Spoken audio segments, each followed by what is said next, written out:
What's up, guys? Welcome back to the live stream. In tonight's video, we're going to be talking about whether or not hunting is a rich man's sport, and I hope you guys follow along.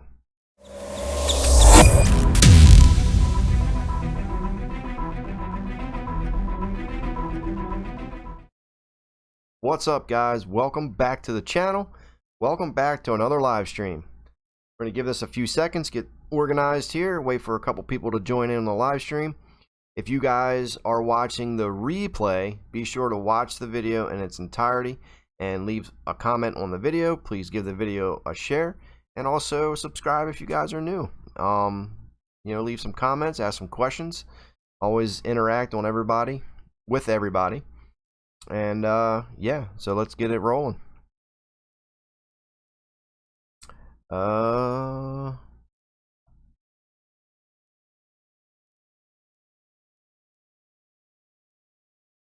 What's up, guys? Just bear with me here for like 30 seconds. For some reason the chat is not working. I can't see the chat.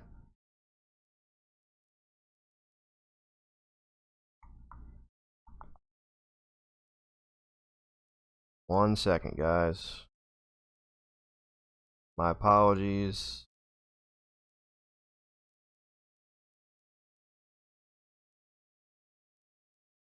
Alright, there we go. Now we should be able to see the chat.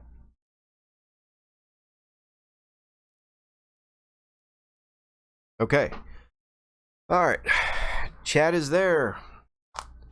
Hunting stuff with J&J. You know what today it is. Woo Day. What's up, buddy? City Sticker Chris in the house. J Cone, what's up, Dave? I'm tuned in with you tonight. Awesome. Hope you're doing good, Jay. As I'm trying to get situated and comfortable here.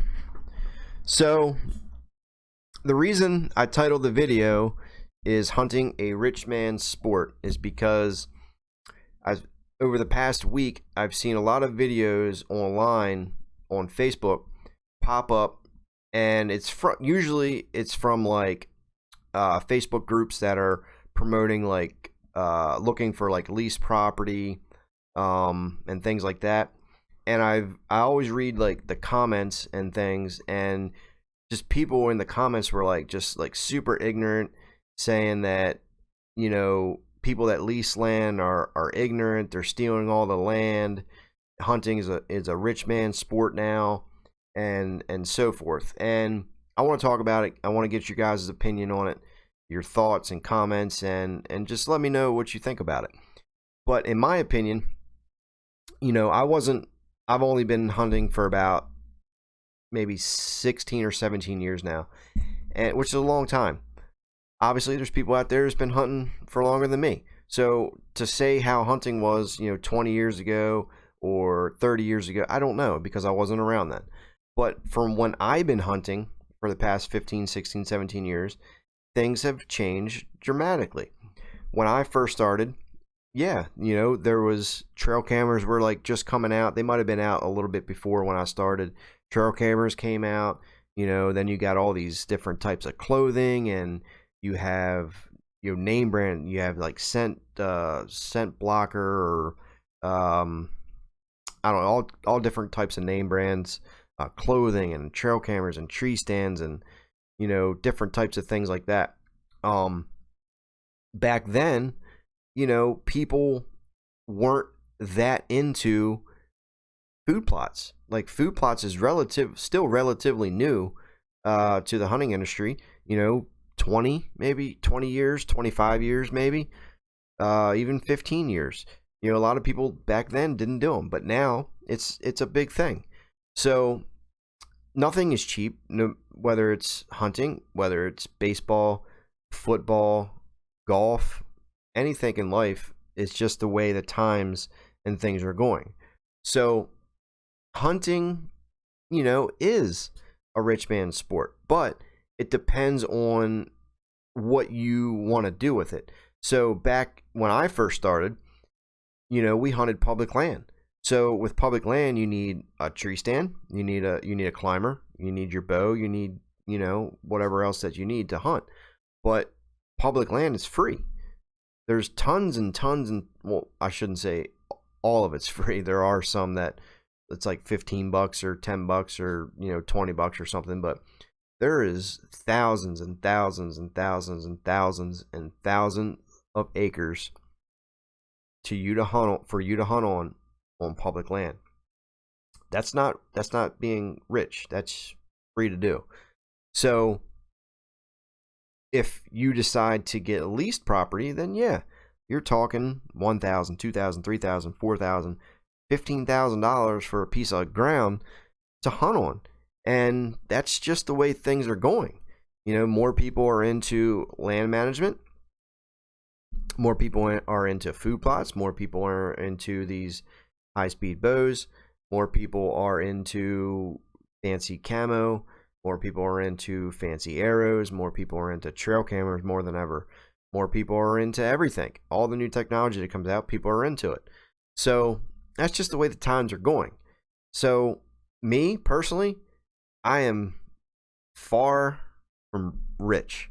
Like, I'm not poor, but I'm always honest with you guys. I literally live pretty much like paycheck to paycheck. I don't make a super ton of money. The only way that I'm able to do all this stuff that I do with like food plots and the travel here and there is I work a ton of overtime. I make decent money at my job. I work tons of overtime to be able to pay for all this stuff that I do. I have to work out like different deals with my employer, this, that, and the other, to be able to travel and to build food plots and rent tractors and this, that, and the other. So by no means am I rich. By no means that I have tons of money. But I have to do what I have to do because I enjoy this aspect of it. I enjoy hunting. I enjoy food plots. I enjoy, different types of trail cameras, different types of bows, different types of boots, whatever it is, the new technology that's out. I enjoy it, So I have to work a lot in order to be able to pay for all of it. It's not, nothing's free in life. So, but you have to go with the time. So if, you're one of the type of people that get mad for people that have leased land, you shouldn't get mad at them. It's because that they had to pay for that. They had to, work overtime. They had to, do whatever they had to do in order to buy that piece or rent that or lease that piece of land. So with land management and different types of things like that, I think it's great. When I was younger, I wasn't into that sort of thing. I would just go out and, throw some camo on, go sit in a tree, and I would kill a deer. But now as I get older, the more, fun that I get out of putting food plots in, passing on, little 4-pointers and 6-pointers and things like that. I'm not out to kill the biggest buck, but I definitely don't want to kill the youngest buck. So it's just the way the times are going. So to say it's a rich man's sport, I would actually have to agree with it to a certain extent. It just depends on how far that you want to actually take it. So public land's pretty much free. But the thing that's funny is we were just talking about it, earlier. People or hunters are kind of backwards because, people will spend $34 or $30 on a 4-pound bag of seed, food plot seed, because a celebrity's face is on it. But you can go to the feed shop and buy a 50-pound bag for pretty much the same price. So it's kind of backwards the way people think and do things. It's just backwards. So there's ways to save money. There's ways to do things, that doesn't cost as much. But to say it's a rich man's sport, I agree to a certain extent. Public land's free to hunt. There's thousands of acres of it. So, but me personally, I enjoy having my own little piece of land. I work extra time. I do little side things here and there to make little extra money. The thing that I wish me personally I had more was time off work, vacation time. I wish I had more because there's more things that I want to do, and it's not like I can just take off work whenever I want. It's got to be scheduled, it's got to be planned. But I wish I was my own boss. I wish I could make my own hours and, and travel and do things, but it's got to be calculated. I have to schedule things. I have to work tons and tons of overtime and do certain things. And, in the wintertime, where there's not a whole lot of stuff really going on, then yeah, I have to, I'll work overtime. I'll work extra hours, build up that extra money a little bit. Or if I don't have something going on a certain weekend, then I will work like a Saturday at work and get some overtime. Or, I'll go out of town for work. I'll sacrifice everything else, and I'll go out of town, make some extra money, and then I have to sleep in a hotel. So there's nothing. Everything that you see is just not always, fine and dandy. There's always something, that people just don't see. People think that everybody's got money, and people do. When I was at this trade show over the weekend, I was just like amazed on the amount of people, in the hunting industry, with like different vendors and things like that just have so much money that they don't know what to do with. But am I mad at them? I'm not mad at them at all. I'm happy for them that they were able to do something and create something, make a product, and now they have millions of dollars. So it was a weird thing there that we had at dinner one night where somebody was yelling at somebody because it was like this huge jealousy thing with money, and it was just weird. But people got money, that's great. If not, that's fine too. But hunting is definitely, to a certain extent, a rich man's sport. What's up, SJ Outdoors? What's up, Steve Porter? I am by no means rich, but I find time and money to hunt. I'm with you on that. But I do hunt public land. A lot of people hunt, and I would like to get back into public land, maybe, but it's just not. I just don't have time for it because I'm so into this other stuff. I just don't have time.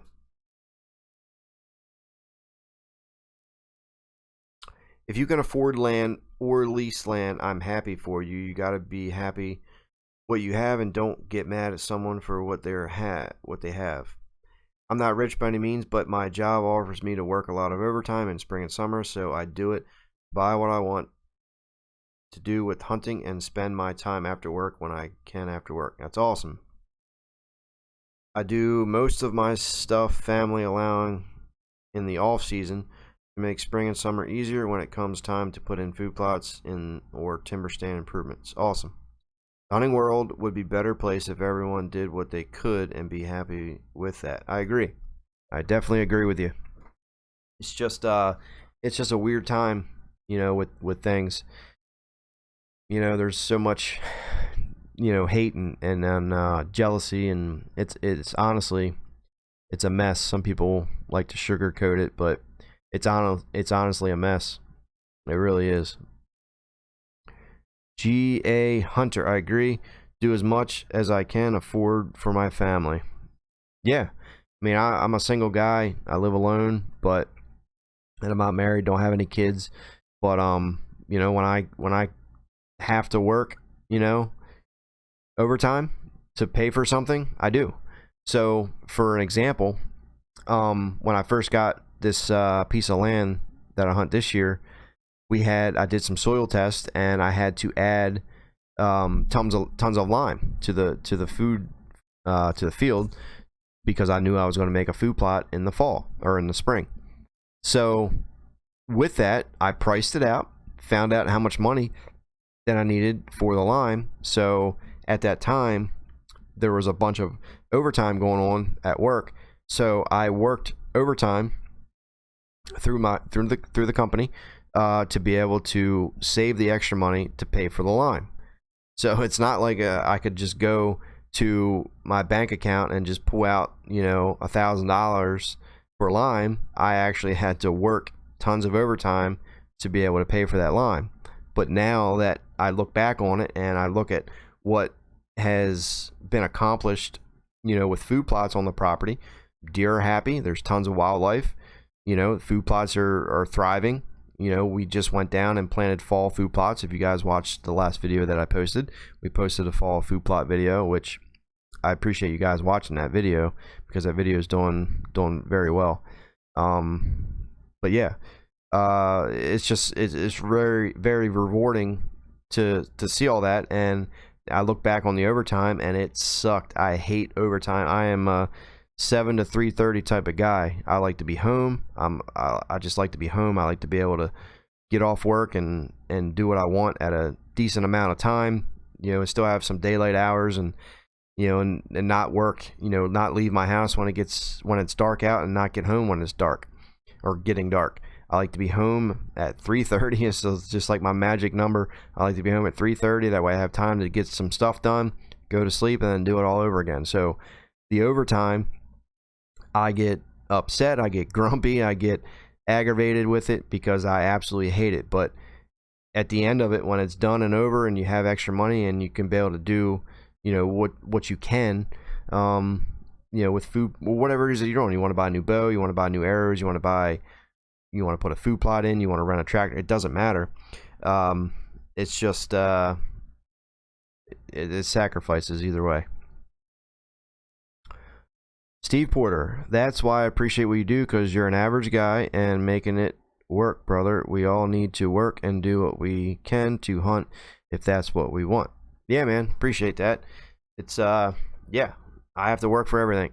That's why when we just did fall food plots, it would have been nice to go out and rent a tractor again, but that first tractor, it cost me it was like $500, but I needed it on that first initial planning in the spring because the plots were never worked before, so I needed a tractor. But now that we worked it up, we planted the spring and summer plots, this time it would have been great to have another tractor, but I didn't have a tractor, so we had to use a four-wheeler, or my four-wheeler, with the Groundhog Max. It worked fine. It took extra time. Would a tractor been better? 100%. But we have to work with what we got.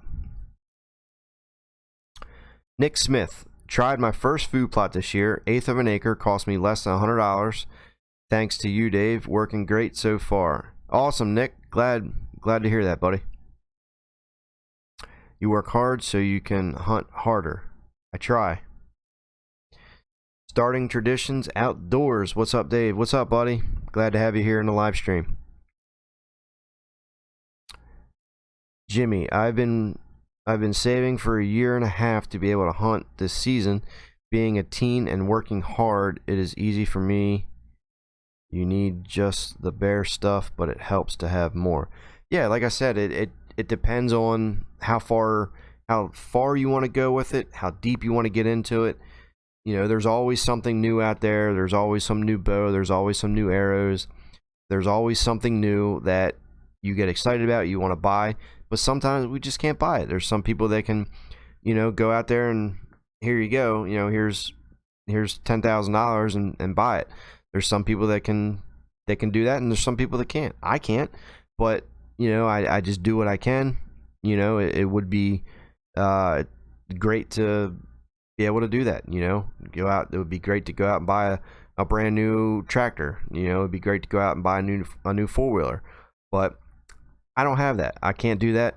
My four-wheeler is from, I believe, like I think it's a 1989, I believe. It's older than dirt. It still works. I have to, baby it through, but it gets the job done. Georgia Hunter, and how can anyone justify buying a new bow every year when you can spend $1,500 on a new setup? Yeah, I mean, some people can do that. My bow, I usually get a new bow about every 4 or 5 years, something like that. Do you have to? You don't have to. My bow shoots perfectly fine, and I could probably shoot it for the next 5 to 10 years. I think it's like this will be the 4th season that I had it, 3rd or 4th season. It'll still get the job done. You know, I could go out, you know, and buy a new one this year, but I'm not going to. You know, I'm gonna wait a few more years, or unless something happens to it, I'll get a new string put on and, you know, keep it maintained, and I'll be good to go. So, but yeah, I mean, if people have the money, by all means, go for it. You know, if people don't, do what you can. Don't stress about it. I know it can get stressful, you know, every now and then, but just you just got to be able to do what you can, and you know, work. If you want something, you gotta work extra for it. You know, work some overtime, and just bear with it. Next year, this year's kind of planned out so far. You know, I really don't have to, you know, as far as like management type goals, I really don't have to spend a whole lot of more money this year. So I'm kind of already setting aside a little fund for next year, because I possibly want to expand a food plot, maybe make like one more or something, and then we also have a few other things possibly going on. So I'm already kind of setting aside a little bit of money, you know, $30 here, $40, $50 here. It adds up. So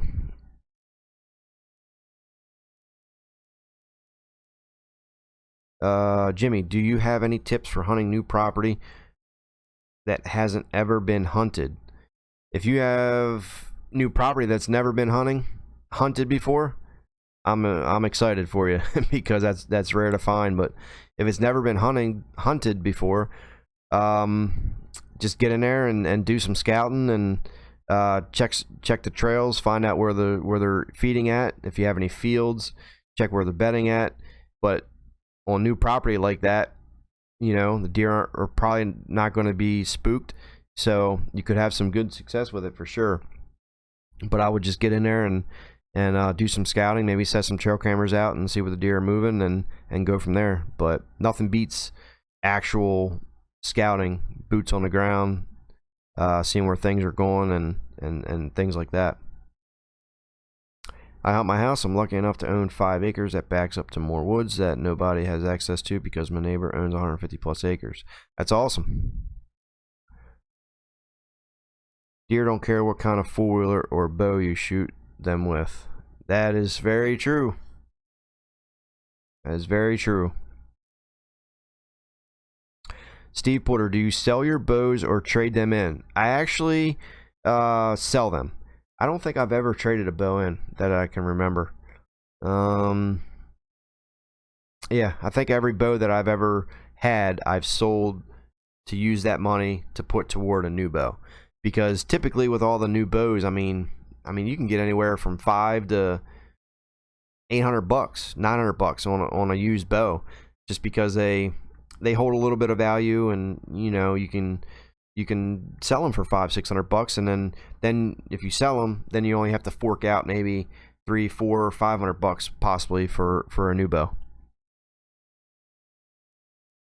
I'm in eastern Massachusetts. I'm thinking of planting a second fall kill plot. What is the latest I can plant? Typically, rough estimate is you want to try to plant about 60 days or so before your first frost. So if you know when your first frost typically is, then you want to plant about 60 days prior to that. George Clark, what's up, buddy? Jimmy, no problem, man. Hunting with Preston, what's up, buddy? How's that antler grow working out for you?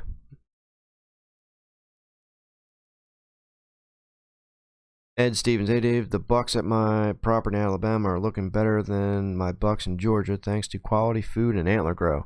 That's awesome, Ed, man. Glad to hear that. I know one thing for sure on the new property that I've got this year. The deer, before I did anything, the deer were very poor. They were poor. What's the word? They didn't look healthy. They were very skinny. Their ribs were showing. They just did not look healthy. So I guess it's been December, January, February, March, April, May, June, July, August. It's been like 7 months. Within that 7 months, We've done a bunch of different things to the property. We've sprayed the crap out of the place with antler grow. We've increased the amount of food. We did some food plots. We enhanced some natural browse. Now, no more ribs are showing on the deer. They have a shiny, healthy looking coat. They look healthy. They have no ticks on them. They have no infections. They just look super, super healthy. And that's because they're getting high quality forage. So, that's what happens. Watch this. What's up? Have been putting apples out in Georgia land, and they are crushing them. Yeah, one of our apple trees on the farm is actually dropping apples, and the deer are tearing them up. SG Outdoors. Boots on the ground. I was having this discussion the other day with a coworker. I said you can guess from the camera where the deer are coming into your set, but in the stand will tell you. Yes, yeah, you gotta put boots on the ground. Cameras have a huge. People rely on trail cameras too much because that camera does not catch everything. Your camera is on one little tree, with an angle, and deer could be coming behind the camera, in way out in front of the camera at a different angle, coming from this way, coming from that way. So cameras only see a very small portion of what's actually going on the property. So you can't rely on trail cameras that much.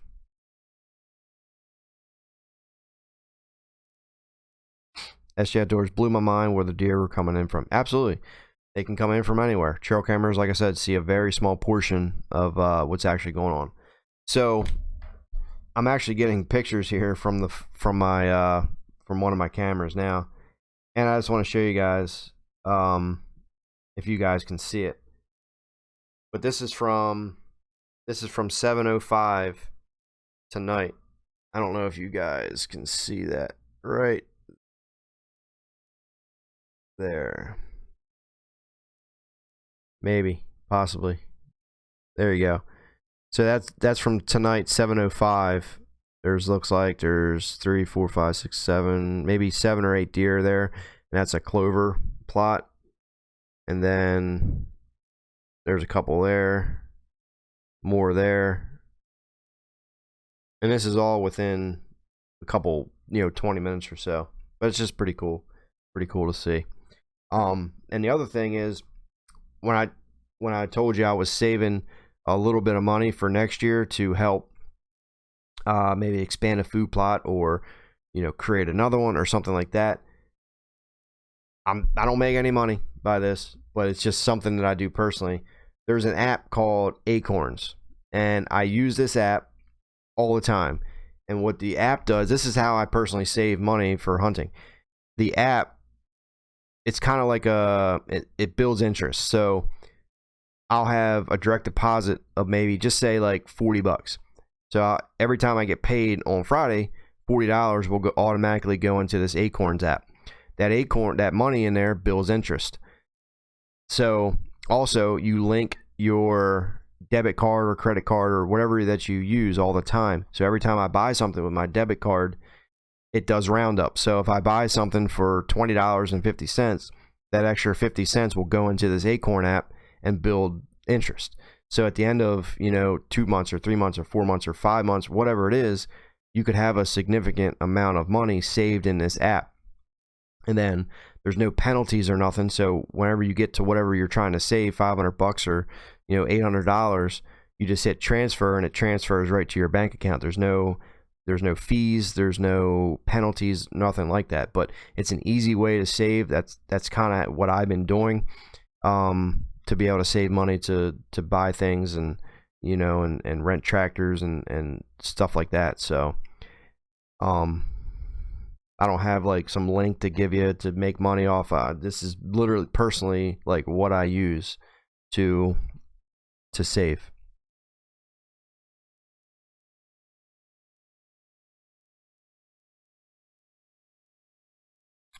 Still can see the ribs and ticks. So how many acres of antler grow do you recommend of spraying? We'll send you a pic of a buck on Instagram. It's hard to, there's really no number of amount of acres that you have to spray to benefit something, or a piece of ground, or benefit a certain amount of deer. I don't think anybody can really put a number on it, but if you can focus in on a large amount of area, so just say for instance you can focus on increasing quality forage within like a 5-acre area on your property. Well, if you have all the deer come to those 5 acres and they're feeding roughly with all in that 5 acres, and they're eating high quality forage and tonnage and things like that, then obviously they're going to benefit from that. But you can't just say you can improve 1 acre of land and then all the deer in that area are going to benefit from it. It's just, it takes year after year after year. It's a long process. That's why it's funny when people say that, or you see people on Facebook or something dumping some stuff on the ground and in a little pile in a 3-foot circle, and it benefits the whole deer herd. It's impossible. It doesn't work that way. It takes hard work, quality forage, and tons and tons and tons of tonnage. Deer eat 4, 5, 6, 7 pounds of food, of green and growing plants on a daily basis. That's what makes deer gain weight. That's what makes deer healthier. That's what makes bigger antlers. And that's just what makes an overall healthy deer. It's not a little pile of stuff that you dump on the ground, because it just doesn't work that way.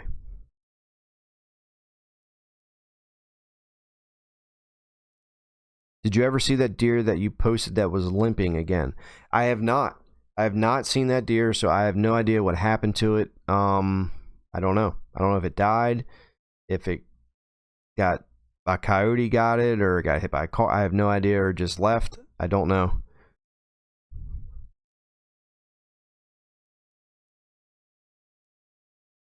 SG Outdoors, nothing happens overnight. It takes years. Absolutely, it takes years.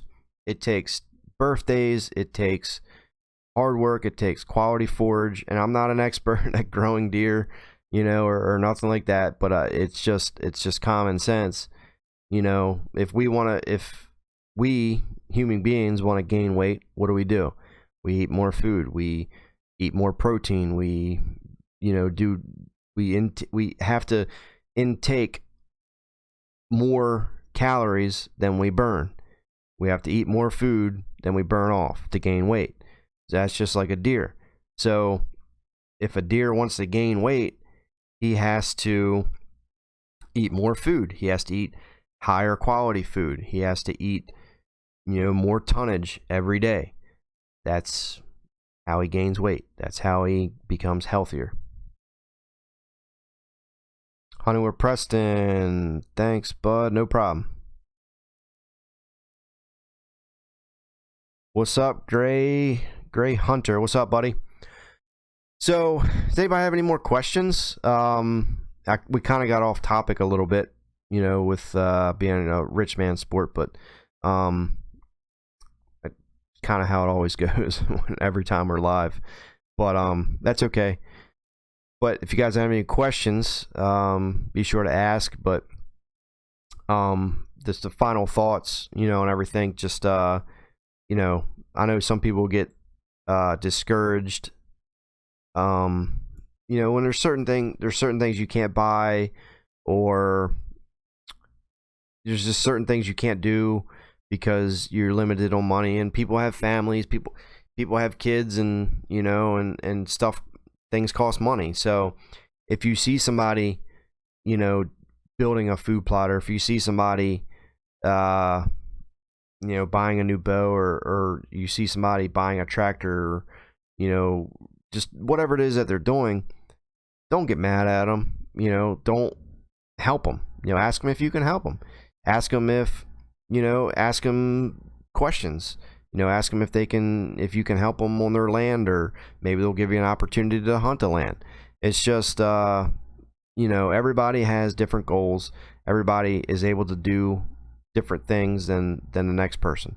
So as I mentioned, throughout the whole stream, I don't have, tons of money. I have to work extra hours to be able to afford certain things, and it's just it's crazy.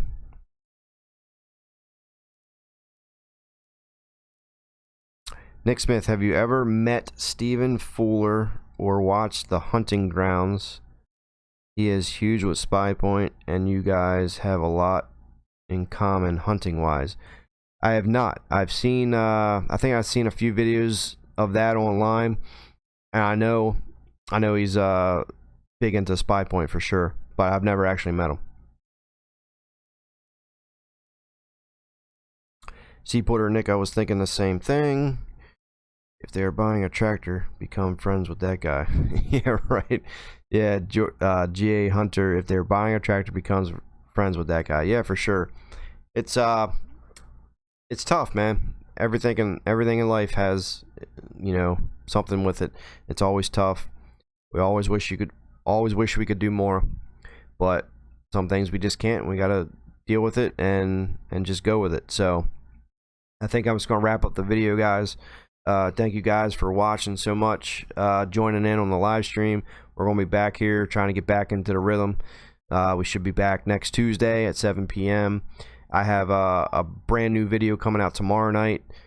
Be sure to watch that. We're also, for everybody that's watching, we're getting ready to click over to the 6,000 subs here. Probably, I would say in the next 3 weeks, maybe something like that. 4 weeks, but we should be hitting that 6,000 subscriber mark, and I will be giving away another brand new trail camera. And the way that I pick the winner is, I every time I upload a video, I see who actually watches the video, I see who shares the video, I see who likes the video, I see who comments the video on the videos, and I see who people that actually watch the video in its entirety. So it's just a little give back to you guys for supporting the channel, and and things like that. So somebody won Hunting Stuff when J&J won a month ago, maybe 6 weeks ago. They won for 5,000 subscribers, and we're gonna do this every 1,000. So once we hit 6,000, we're gonna pick somebody. When we hit 7,000, we're gonna pick somebody. When we hit 8,000, we're gonna pick somebody, all the way until whatever. So that's going to be a brand new Spy Point trail camera. So thank you guys for watching, and I will see you next time.